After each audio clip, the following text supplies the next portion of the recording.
Labor is considering a tactical move to vote for the entire bill in the House of Representatives to avoid being blamed for blocking tax cuts designed to start on July 1, but it is also calculating the government will blink and split the bill.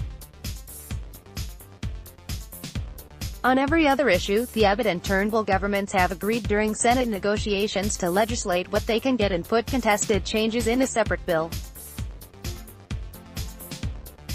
The government and Labor both support lifting the $87,000 tax threshold to $90,000 from July 1, a change that would be difficult to backdate, and they both advocate a new tax offset of up to $530 for workers on low and middle incomes to be paid when tax returns are lodged after July 2019. The government would keep the tax offset at up to $530, while Labor would increase it to $928 in its second year and make it permanent.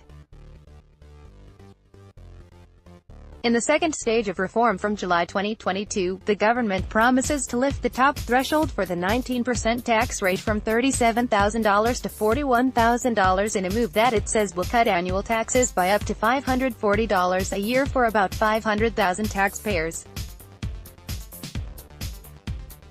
It is also promising to lift the top threshold for the 32.5% tax rate from $90,000 to $120,000, helping 1.8 million taxpayers who would otherwise move up to the 37% marginal tax rate due to bracket creep. Labor's finance spokesman Jim Chalmers.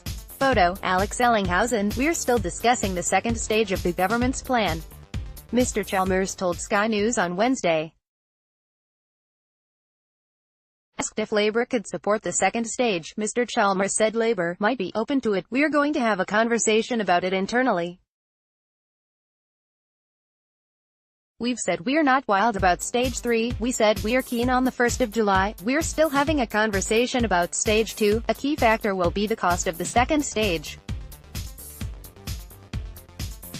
A figure the government has refused to disclose because it will only reveal the $140 billion cost of the entire plan over 10 years rather than breaking it down into components.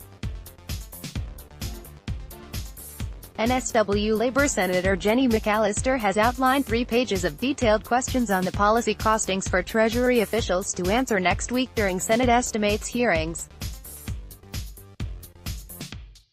Because it does not yet support the second stage, Labor is open to the criticism that it does not return bracket creep to workers from 2022 to make up for the way inflation lifts nominal wages and pushes workers into higher tax brackets when there is no real increase in their earnings. Mr. Morrison told Parliament that a worker on average full-time earnings would be better off under the coalition than Labor over time.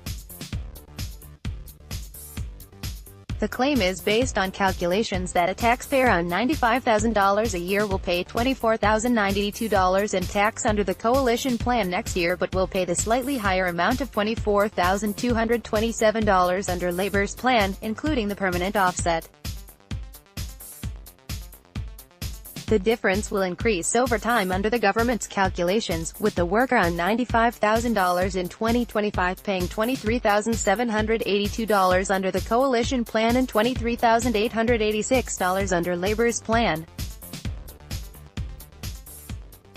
While average weekly full-time earnings are about $85,000 today, the government argues that inflation is expected to increase this to $98,000 over the next 7 years and that this should be taken into account in any argument over average workers.